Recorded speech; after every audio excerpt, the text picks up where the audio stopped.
शिवाय। शिवजी सदा सहाय। ओम नमः शिवाय।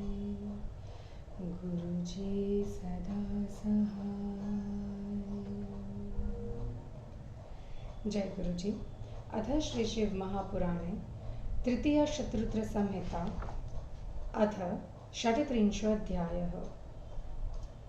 नन्देश्वर उवाच सनत्कुमार सर्वज्ञ शिवस्य परमात्मनः अवतारं शृणु विभोरश्वत्थाम्यहं परं बृहस्पतेर्महाबुद्धे देवर्षेरंशतो मुने भरद्वाजात् समुत्पन्नो द्रोणो यो निज आत्मवान् धनुर्भृतां वरः शूरो विप्रर्षि सर्वशास्त्रविता बृहत्कीर्तिर्महातेजा यः सर्वास्त्रविदुतं धनुर्वेदे च वेदे च निष्णातं यं विदुर्बुधा वरिष्ठं चित्रकर्माणं द्रोणं स्वकुलवर्धनं कौरवाणां स यात् आचार्य स आसीत् स्वबलतो द्विज महारषि रथिषु विख्यातः षटसु कौरवमध्यतः साहाय्यार्थ कौरवाणां स तेपे विपुलं तपः शिवमुद्दिश्य पुत्रार्थ द्रोणाचार्यो द्विजोत्तम ततः प्रसन्नो भगवाच्छ करो भक्तवत्सलः आविर्बभूव पुरतो द्रोणस्य मुनिसत्तम तं दृष्ट्वा स द्विजो द्रोणस्तुष्ट्वा वाशु प्रणम्यतम महाप्रसन्नहृदयो नतकः सुकृताञ्जलि तस्य स्तुत्या च तपसा सन्तुष्टः शङ्कर प्रभु वरं ब्रूहीति चोवाच द्रोणं तं भक्तवत्सलः तच्छ्रुत्वा शम्भुवचनं द्रोणः प्राहात सन्नतः स्वांशजं तनयं देहि सर्वजेयं महाबलं तच्छ्रुत्वा द्रोणवाचनं शम्भुप्रोचे तथास्ति अभूदन्तर्हि तत्स्तात कौतुकी सुखकृन्मुने द्रोणोपगच्छत्स्त्वं धाम महाराष्ट्रो गतभ्रमः स्वपन्ये कथयामास तद्भुतं सकलं मुदा अथावसरमासाद्य रुद्रः सर्वान्तकः प्रभु स्वांशेन तनयो जज्ञे द्रोणस्य स महाबलः अश्वत्थामेति विख्यातः स बभूव क्षितो मुने प्रवीरः कञ्जपत्राक्षः शत्रुपक्षशयङ्करः यो भारते रणे ख्यातः पितुराज्ञामवाप्य च सहायकृद्भुवाथ कौरवाणां महाबलः यमाश्रित्य महावीरं कौरवासु महाबला भीष्मादयो बभूवुत्से जेया अपि दिवौकसां यद्भया पाण्डवाः सर्वे कौरवाञ्जेतुमक्षमा आसन्नष्टा महावीरा अपि सर्वे च कोविदा कृष्णोपदेशतः शम्भोस्तपः कृत्वातिदारुणं प्राप्य चास्त्रं शम्भुवराजी जिङ्घे तानर्जुनस्ततः अश्वत्थामा महावीरो महादेवांशजो मुने तथापि तद्भक्तिविवशः स्वप्रतापमदर्शयत् विनाश्य पाण्डवसूतान् शिक्षितानपि यत्नतः कृष्णादिभिर्महावीरैर्निवार्य बलः परे पुत्रशोकेन विकलम् आपततं तमर्जुनं रथेनाच्युतवन्तं हि दृष्ट्वा स च पराद्रवत् अस्त्रं ब्रह्मशिरो नाम तदुपर्यसृजस्तसि सहि ततः प्रादुर्बभूतेजः प्रचण्डं सर्वतो दिशं प्राणापदमभिप्रेक्ष्य सोऽर्जुनः क्लेशसंयुतः उवाच कृष्णं विक्लान्तो नष्टतेजा मया महाभयः अर्जुन उवाच किमिदं स्वित्कुतो वेति कृष्ण कृष्ण न वेद्म्यहं सर्वतोमुखमायाति तेजश्चेदं सुहुसहं नन्दीश्वर उवाच श्रुत्वार्जुन वचश्चेदं स कृष्णशैव सत्तमः दद्यो शिवं सदारं च प्रत्याहार्जुनमादरात् कृष्ण उवाच वेत्थ्येदं द्रोणपुत्रस्य ब्राह्मस्त्रं महोल्लब्धं न ह्यस्यान्यतमं किञ्चिदस्त्रं प्रत्यवकर्षणं शिवं स्मरद्वृतं शम्भुं स्वप्रभुं भक्तरक्षकं येन दत्तं हि ते स्वास्त्रं सर्वकार्यकरं परं जह्यस्त्रतेज उन्नध्वं त्वं तच्छेद्वास्त्रतेजसा इत्युक्त्वा च स्वयं कृष्णः शिवं दद्यो तदर्थकः तच्छ्रुत्वा कृष्णवचनं पार्थः संहृत्वा शिवं हृदि स्पृष्ट्वपस्तं प्रणम्याशु चिक्षेपास्त्रं ततो मुने यद्यप्यस्त्रं ब्रह्मशिरस्त्वमोद्धच्छाप्रतिक्रियम शैवास्त्रतेजसा सद्धः समशाम्यन्महामुने मंस्था माह्येतदाश्वय सर्वचित्रमये शिवे यः स्वशक्तयाखिलं विश्वं सृजत्यवति हन्त्यजः अश्वत्थामा ततो ज्ञात्वा वृत्तमेतच्छिवांशजः शैवं न विव्यथे किञ्श्री चित्वेच्छा तुष्टधीर्मुने अथ उत्तरा गर्भमुन्दिश्य चिक्षेप स महाप्रभु ततः श्वासोत्तरा जिष्णु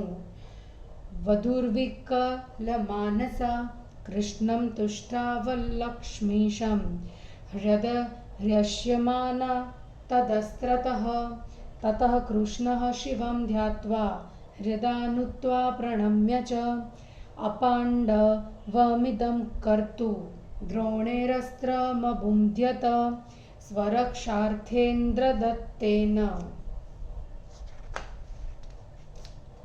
तदस्त्रेण सुवर्चसा सुदर्शनेन तस्याश्व व्यध्याद्रक्षं शिवाग्नया स्वरूपं शङ्करादेशात् कृतं शैव वरेणः कृष्णेन चरितं ज्ञात्वा विमानस्कः शनैर्भूता ततः स कृष्णः प्रीतात्मा पाण्डवान् सकलानपि अपातयत्तदध्वर्यो तुष्टयेत्तस्य शैवराट् अथ द्रोणी प्रसन्नात्मा पाण्डवान् कृष्णमेव च नानावरान् ददौ प्रीत्या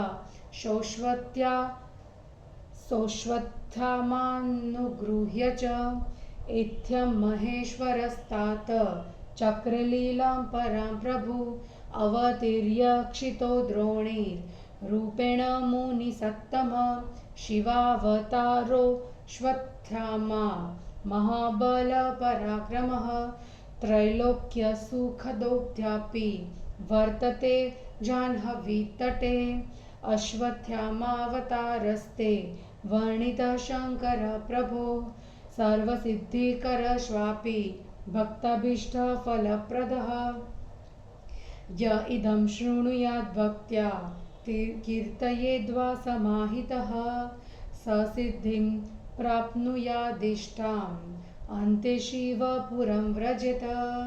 इति श्री शिवमहापुराणे तृतीयायां शतरुद्रसंहितायां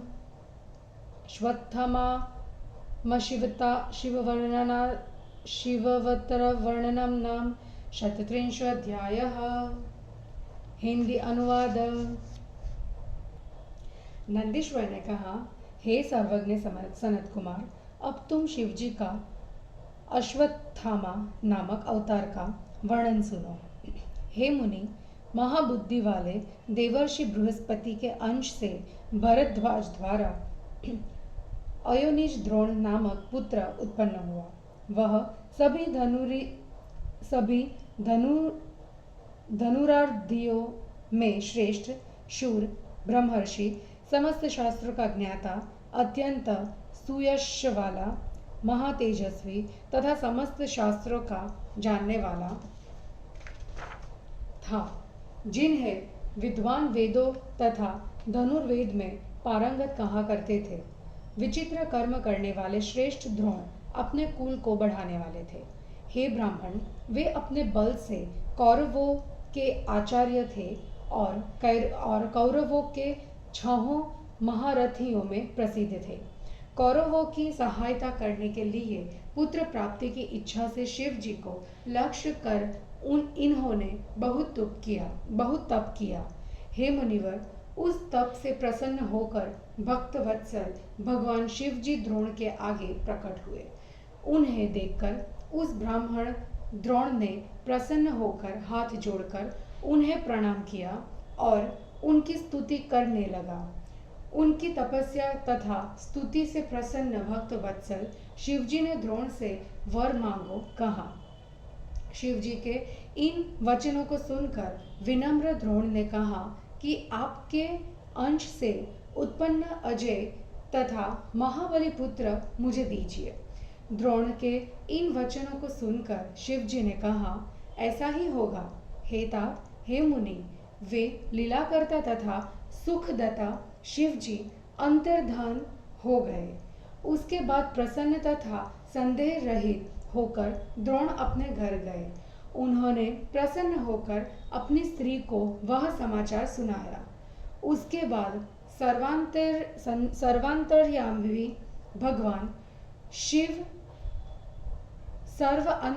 भगवान शिव अवसर पाकर द्रोण के महाबली पुत्र के रूप में अवतरित हुए। हे मुनि, वे वीर कमल नेत्र शत्रुपक्ष के विनाशक अश्वत्थामा नाम से भूलोक में प्रसिद्ध हुए, जो महाबली पिता की आज्ञा पाकर महाभारत के युद्ध में कौरवों के सहायक के रूप में प्रसिद्ध हुए।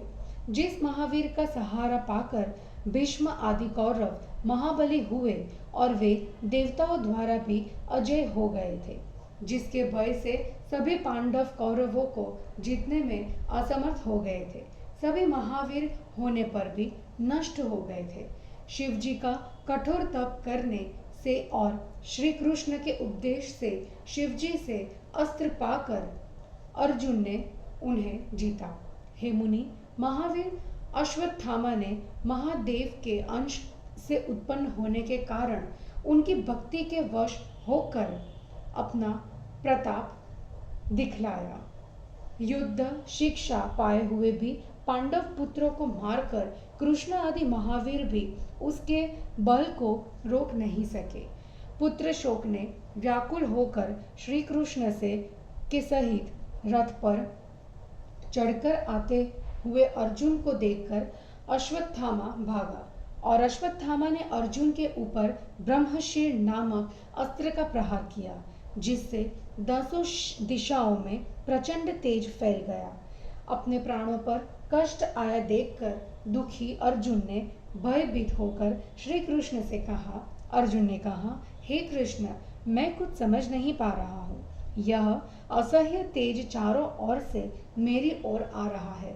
नंदीश्वर ने कहा, नंदीश्वर ने कहा, शिव भक्त श्री कृष्ण ने अर्जुन की बात को सुनकर पार्वती सहित शिव जी का ध्यान कर प्रेम से अर्जुन से कहा। श्री कृष्ण ने कहा, यह द्रोणपुत्र अश्वत्थामा द्वारा प्रयुक्त अमोद ब्रह्म अस्त्र है। इसे किसी प्रकार रोका नहीं जा सकता। तुम शीघ्र अपने स्वामी भक्तवत्सल शिव जी का स्मरण करो, जिन्होंने तुम्हें सब कार्य करने में समर्थ अपना अस्त्र दिया। तुम अपने शैवास्त्र द्वारा इसके प्रभाव को कम करो। इतना कहकर श्री कृष्ण अर्जुन की रक्षा करने के लिए स्वयं शिव जी का ध्यान करने लगे। हे मुनि, श्री कृष्ण के उस वचन को सुनकर अर्जुन ने हृदय में शिव जी का ध्यान करके उन्हें प्रणाम करके जल स्पर्श कर उसे अपने शैव अस्त्र को छोड़ा। हे मुनिवर, यद्यपि ब्रह्मशिर नामक अस्त्र अमोघ था, उसका निवारण किसी प्रकार नहीं हो सकता था, फिर भी अर्जुन के शैवास्त्र से वह शांत हो गया। विचित्र चरित्र वाले शिव जी ने संबंध में यह आश्चर्य की बात नहीं है, क्योंकि अजन्मा अपनी शक्ति से संपूर्ण विश्व की उत्पत्ति, पालन तथा विनाश करते हैं। हे मुनि, शिव जी के अंश से उत्पन्न तथा शिव जी की इच्छा से ही शांत चित्त अश्वत्थामा इस समाचार को जानकर कुछ भी दुखी नहीं हुआ। उसके बाद अश्वत्थामा ने पांडवों से रहित पृथ्वी करने की इच्छा से उत्तरा के पुत्र अभिमन्यु को मारने का निश्चय किया। तब अश्वत्थामा ने तीव्र कांति वाले, किसी भी अस्त्र से न रोके जा सकने वाले ब्रह्मास्त्र को उत्तरा के गर्भ पर चलाया। तब वह अर्जुन की स्त्री उत्तरा व्याकुल होकर उस अस्त्र से जलते हुए लक्ष्मीपति श्री कृष्ण की स्तुति करने लगी। तब श्री कृष्ण ने शिव का ध्यान कर हृदय में प्रणाम तथा स्तुति कर यह जाना कि अश्वत्थामा का यह अस्त्र पांडवों का विनाश कारक है। अपनी रक्षा के लिए इंद्र द्वारा दिए गए तेज सुदर्शन चक्र से शिवजी की आज्ञा लेकर उस उत्तराधिकारी की रक्षा की। इस चरित्र को जानकर शिव भक्त श्री कृष्ण ने उस गर्भ को दुखी होकर अपना रूप प्रदान किया। तब उस महाशैव श्री कृष्ण ने प्रसन्न होकर सभी पांडवों को अश्वत्थामा को प्रसन्न करने के लिए उनके चरणों में गिरवाया। तब द्रोणपुत्र अश्वत्थामा ने प्रसन्न होकर तथा दया करके पांडवों तथा श्री कृष्ण को प्रेम से अनेक वर दिए। हे मुनिवर, इस प्रकार शिव जी ने द्रोणपुत्र के रूप में पृथ्वी पर अवतार लेकर अनेक लीलाएं की। अश्वत्थामा नामक शिव का अवतार महान बली तथा पराक्रमी था। इन्होंने तीनों लोकों को सुख दिया। ये आज भी गंगा के तट पर स्थित है। भगवान शिव जी का अश्वत्थामा अवतार मैंने तुमसे कह दिया है। यह सभी प्रकार की सिद्धि देने वाला तथा भक्तों की इच्छाओं को पूर्ण करता है। जो इस चरित्र को भक्ति से सुनता है या इसका कीर्तन करता है, वह सिद्धि पाकर अंत में शिवपुर को जाता है। इस प्रकार श्री शिव महापुराण में अश्वत्थामा शिवतारण वर्णन नामक 36वां अध्याय समाप्त हुआ। जय गुरु जी।